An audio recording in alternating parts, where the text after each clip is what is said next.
Buenos días, bienvenidos a este tiempo devocional Tu Palabra para encontrar el camino. Hoy es 11 de diciembre del 2024 y vamos a continuar con la lectura de la Biblia en un año con el libro de Oseas, capítulos 11 al 14 y el libro de Apocalipsis, capítulo 2. Oseas 11 y 14 y Apocalipsis 2.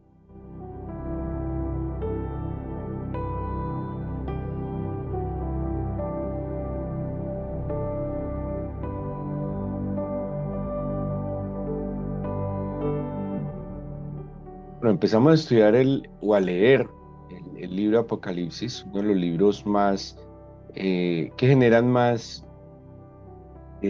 inquietudes, creo yo, de la Biblia, eh, inspirador de muchísimas películas, de libros, documentos, mencionan muchos documentos, por la expectativa escatológica. Ya sabemos que el término escatología se refiere a acontecimientos de los últimos tiempos.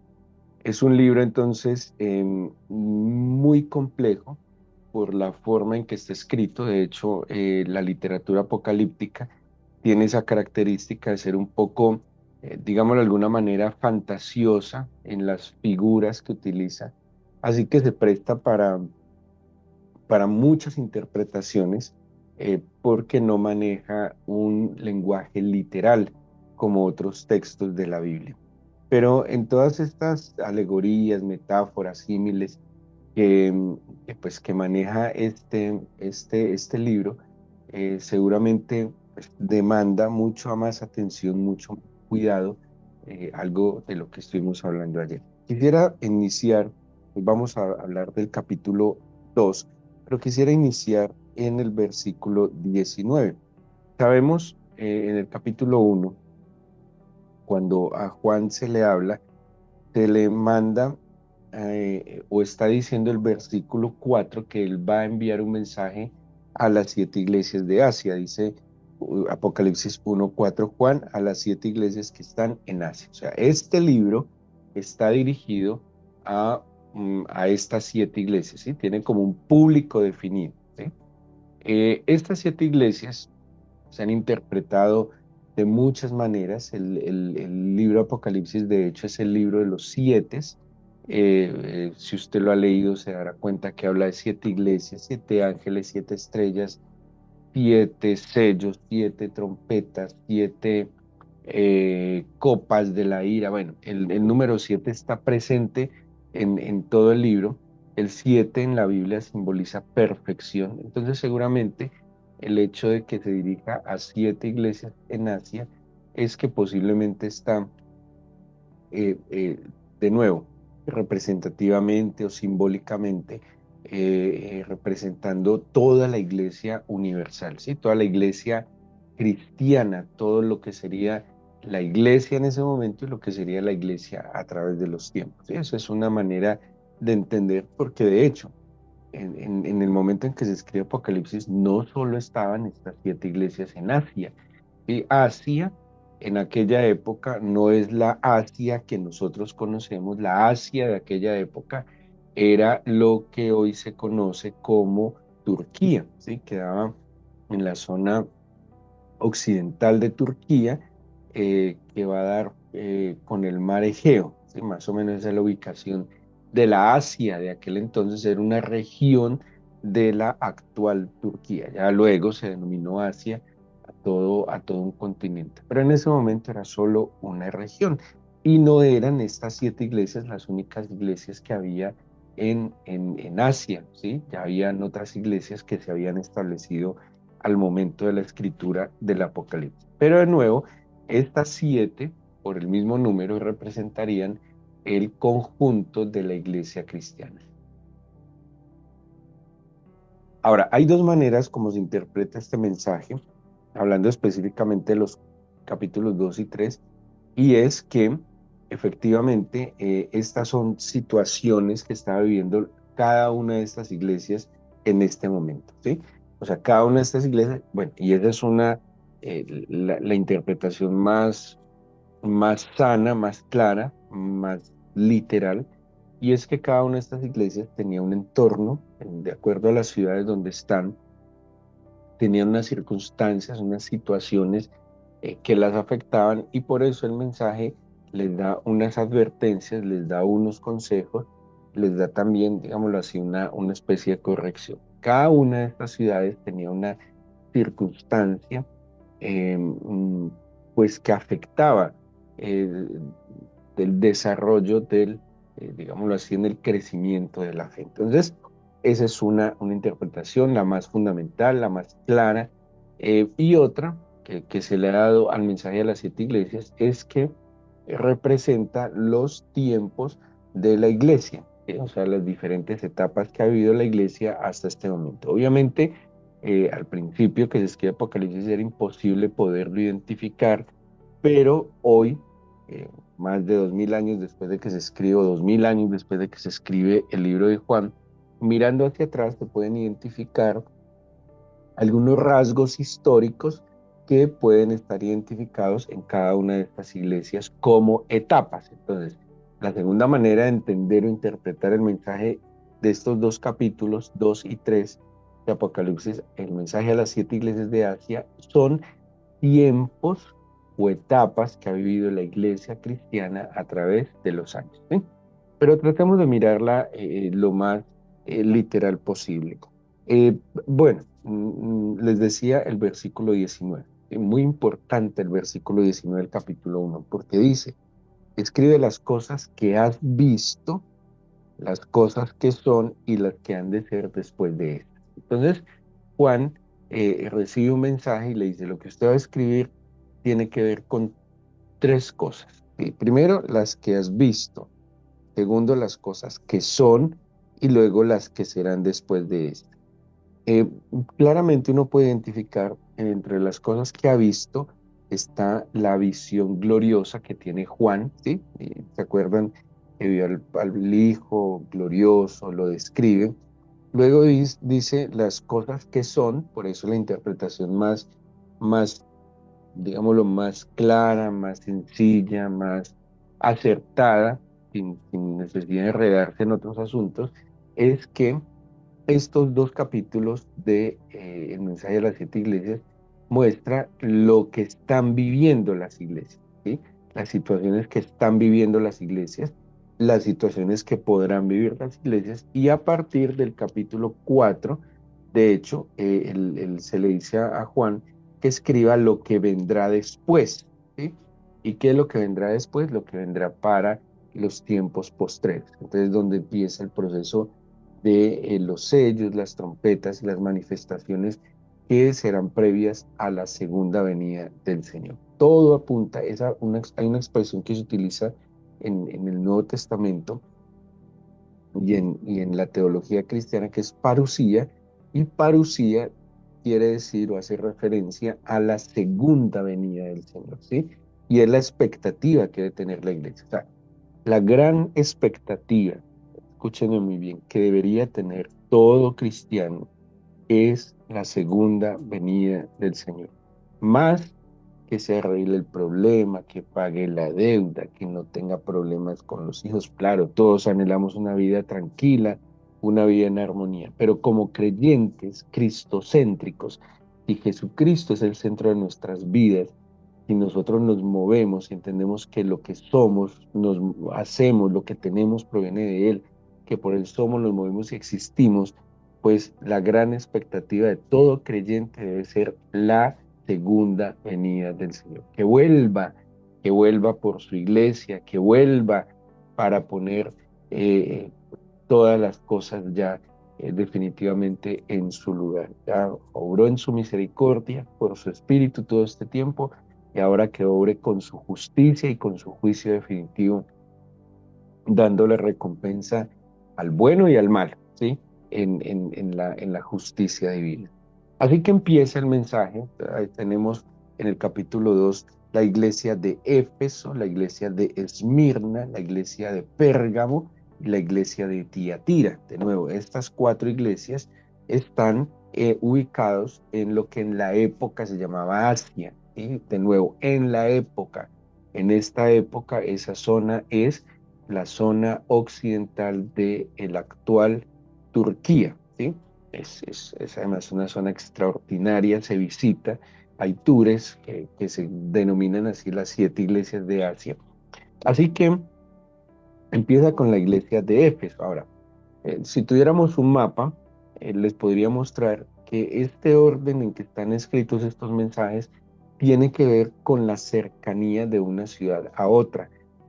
Pablo estaba en la isla de Patmos. La isla de Patmos queda en el mar Egeo, a donde fue exiliado Juan, perdón. Juan fue exiliado a Patmos. Juan vivía en Éfeso, fue exiliado a Patmos.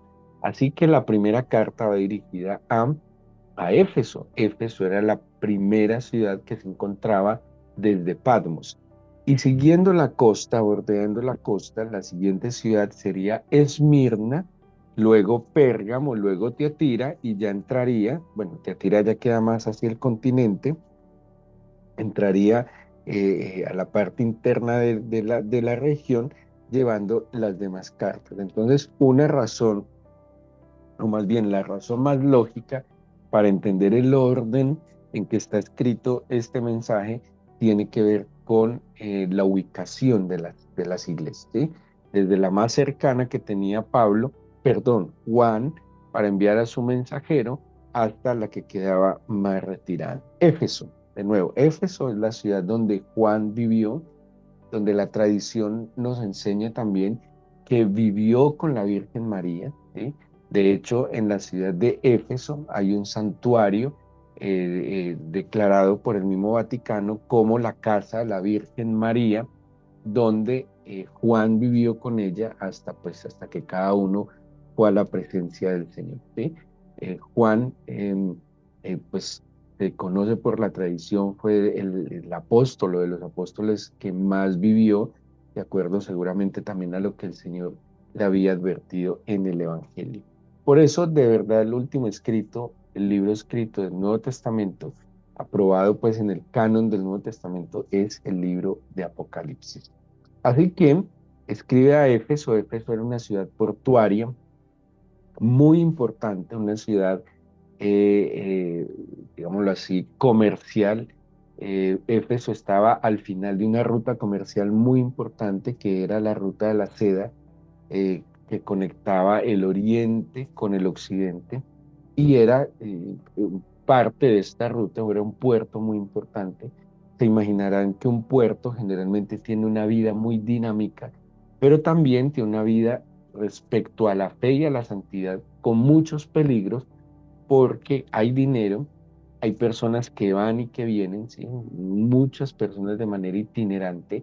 Éfeso era una ciudad que había mucha prostitución, había mucho libertinaje, había idolatría, tenían un gran templo a la diosa Artemisa, Diana de los Efesios creo que es que se menciona en el libro de los Hechos, y era una ciudad próspera, ¿sí? Entonces, una iglesia donde hay dinero, donde hay diversión, donde hay libertinaje, donde hay placer, sensualidad, es muy difícil un ministerio de esta manera, porque el cristianismo desde el principio ha promovido la santidad, la rectitud, las buenas conductas, el buen comportamiento. Y Éfeso era un entorno completamente contrario a esto. El mensaje a Éfeso, bueno, vamos a ver en Éfeso, para que usted siga su lectura. Lastimosamente el tiempo no nos deja detallar muchas cosas, pero quiero explicarles que en otros momentos se los he explicado, la estructura que tiene cada uno de estos mensajes. El mensaje empieza como buenas cartas, digamos, con un remitente, ¿sí? Quien envía la carta se presenta de una manera. Esa manera, cómo se presenta, o sea, quien la escribe, el autor es el Señor, ¿sí? Y el Señor se presenta con unas características que tienen que ver con el mensaje que Él va a dar. Entonces, por ejemplo, en Éfeso, dice, escribe al ángel de la iglesia en Éfeso. ¿Quién es el remitente? Dice, el que tiene las 7 estrellas en su diestra, el que anda en medio de los 7 candeleros de oro, dice esto. Entonces, ¿cómo se está presentando el Señor Jesús? Como aquel que tiene en su mano derecha las 7 estrellas. ¿Quiénes son las 7 estrellas? Ya nos lo había dicho el capítulo 1. Son los 7 ángeles de las iglesias. Cada iglesia tenía un ángel. Ángel, la palabra ángel en griego es mensajero, ¿sí? Como en hebreo es malak, que es mensajero también. O sea que el ángel es un enviado. El ángel es alguien que lleva un mensaje. Cada iglesia de estas tenía un enviado, ¿sí? Alguien que representaba al Señor en la iglesia y que obviamente también pues tenía como la labor de guardar y de cuidar la iglesia. Y se presenta el Señor como aquel que tiene estos ángeles, estas autoridades delegadas en su mano, pero que también se está moviendo en medio de los 7 candeleros. ¿Y quiénes son los 7 candeleros? También el capítulo 1 nos lo dijo, son las 7 iglesias. ¿Qué le dice? Entonces, de nuevo vamos a ver aquí la estructura para que lo sigan leyendo en sus casas cada mensaje. La primera parte del mensaje es quién escribe, ¿sí? O cómo se presenta el Señor. En este caso se está presentando como aquel que tiene los ángeles en su diestra o las estrellas y camina en medio de las iglesias o los 7 candeleros. La segunda parte de esta estructura del mensaje dice, yo conozco tus obras, ¿sí? Si ustedes miran, así está estructurado. Por ejemplo, Esmirna. Esmirna dice el versículo 8. Escribe el ángel de la iglesia de Esmirna. ¿Quién escribe?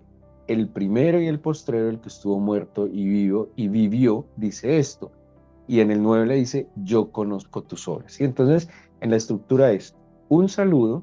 En ese saludo está quién escribe o características de quien escribe, que ya sabemos que es el Señor Jesús. Y luego digamos, una fórmula donde le declara el conocimiento de sus obras. Dice, yo conozco tus obras. Esto es muy tenaz porque nada se escapa a los ojos del Señor, ¿sí? El Señor todo lo sabe, todo lo ve, todo lo escucha, todo. Como dice el Salmo 139, ¿a dónde huiré de ti? Si subiera a lo más alto del mundo, allí me hallaría tu espíritu. Si bajara hasta lo más profundo, allí me encontraría tu espíritu. ¿A dónde podré huir de ti? No hay manera. Todo está delante del Señor. Por eso él dice, yo conozco tus obras. Dice el Salmo 139, no está la palabra en mi boca y aún tú ya lo sabes. ¿Sí? Entonces, no hay nada que ocultar delante del Señor. Esto es lo que está diciendo. Por más que usted quiera tapar las cosas, disimular, encubrir, nada está encubierto delante del Señor. Eso le está diciendo. O sea, de entrada, aquí no hay nada que ocultar. Dice, yo conozco tus obras y reconozco en estas obras que trabajas duro, que tienes paciencia, que además no puedes soportar a los malos, que has probado a los que se dicen ser apóstoles y no lo son, y los has hallado mentirosos. Aquí vemos una iglesia de alguna manera que se conserva fiel, ¿sí? Eh, Obra con amor, dice pues, que no sucumbe ante las doctrinas. A ver, ¿por qué una iglesia sucumbe ante falsas doctrinas? Por conveniencia, ¿sí? Cuando una iglesia sucumbe a enseñanzas equivocadas es porque le conviene, porque de alguna manera ve un beneficio, que es lo que va a reclamar el Señor más adelante. Bueno, dice el versículo 3, has sufrido, has tenido paciencia, has trabajado arduamente por amor de mi nombre y no has desmayado.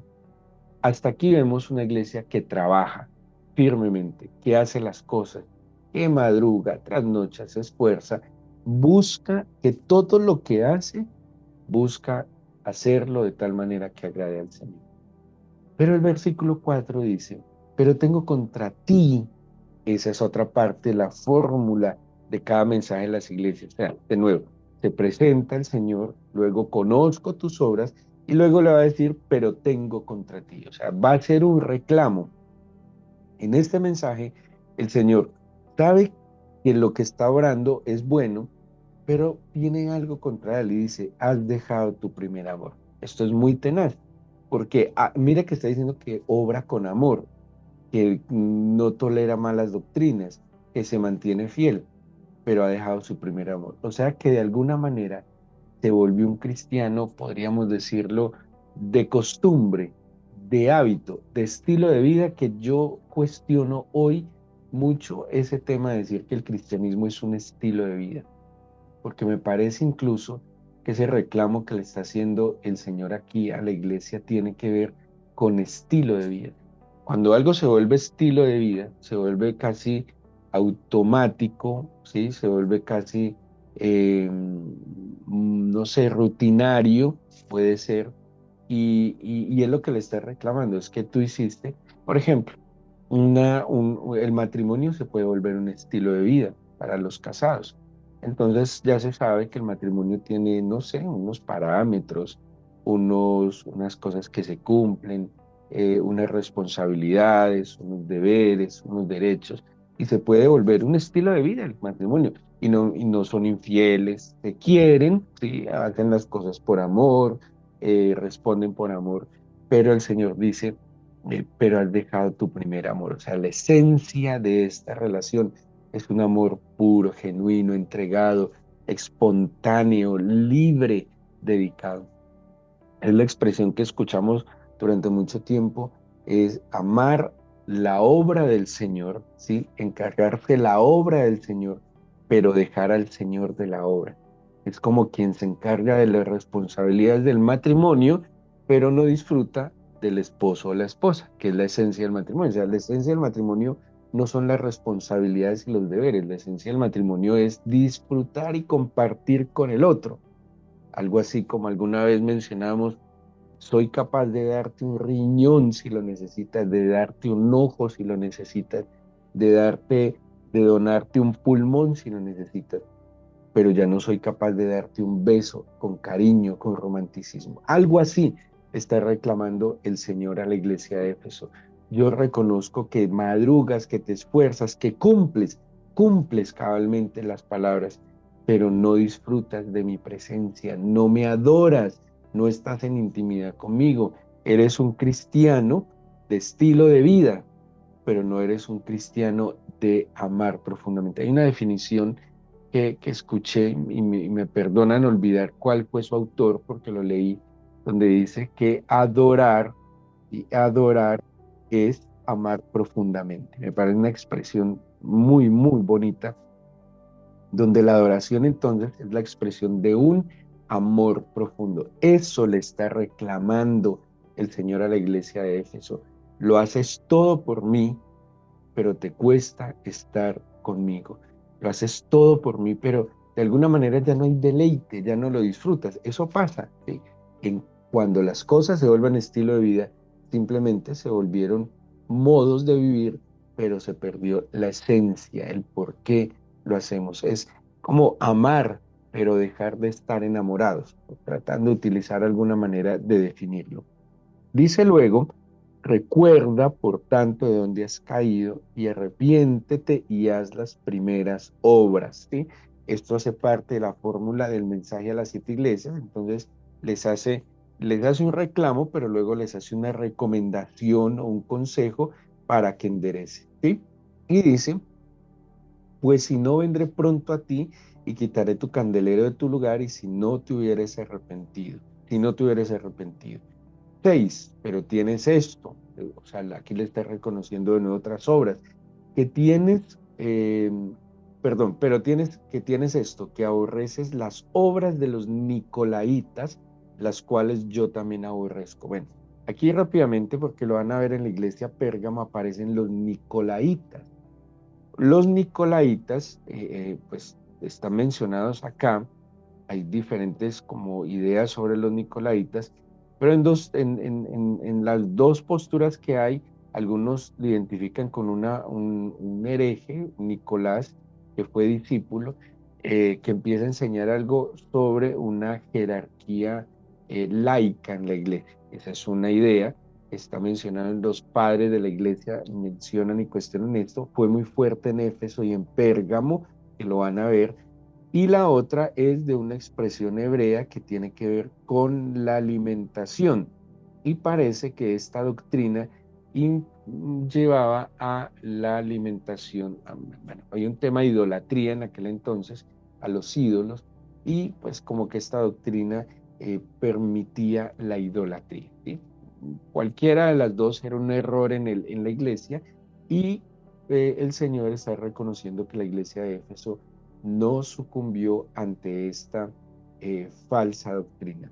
Al final, dice el versículo 17, están todos los mensajes, el que tiene oído, oiga, esto es un hebraísmo, esto es un juego de palabras muy común en el hebreo, ¿sí? No en el griego, porque acuérdense que el Nuevo Testamento es escrito en griego, pero pues esto es un hebraísmo, dice el que tiene oído, oiga lo que el Espíritu dice a las iglesias, al que venciere le daré a comer del árbol de la vida, el cual está en medio del paraíso de Dios.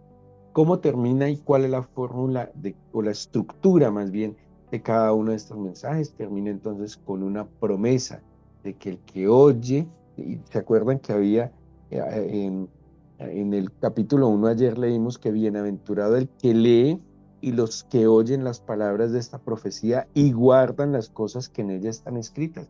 El mensaje a las 7 iglesias, cada uno en esta estructura termina diciendo, el que tiene oído, oiga lo que el Espíritu dice a las iglesias.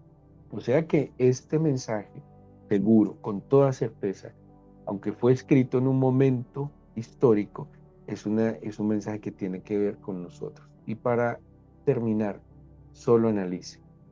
Si para usted ser cristiano se volvió un simple estilo de vida, un simple modo de comportamiento o de conducta, pues creo que este mensaje es para usted.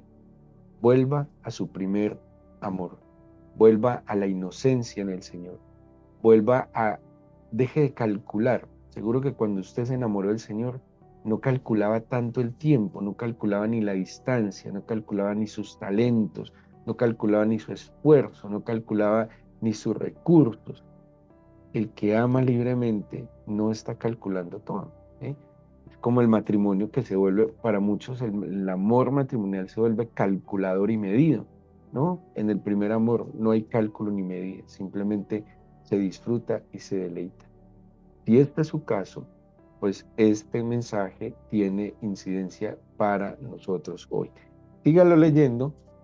De nuevo, el tiempo no nos da para entrar en detalle, pero con esa idea en mente, la estructura que le mostré, yo creo que le puede leer y puede entender un poco acerca del mensaje a las 7 iglesias. Mañana continuamos con el capítulo 3 y de pronto tomamos algo más de este capítulo 2. Así que yo les invito a que le demos gracias al Señor a través de nuestra oración y le pidamos que la luz de su espíritu nos ilumine. Y dígale lo siguiente: que la luz de tu espíritu, Señor, ilumine mi mente y traiga verdad a mi corazón. Conoceréis la verdad y la verdad os hará libres, Señor, y la verdad está en ti y en tu palabra. Tú eres la verdad. Tú mismo lo dijiste cuando le dijiste a tus discípulos, soy el camino, la verdad y la vida. Nadie viene al Padre si no es por mí. Enséñame tu verdad, enséñame tu camino y dame la luz de tu espíritu hoy, Señor, para entender lo que está escrito acerca de nosotros y que tu palabra, Señor, sea una guía y una lámpara para encontrar el camino, Señor, que nos lleva al Padre. Danos tu bendición, Señor. Guárdanos, ampáranos de todo mal y peligro. Te lo pido en el nombre de Jesús. Amén.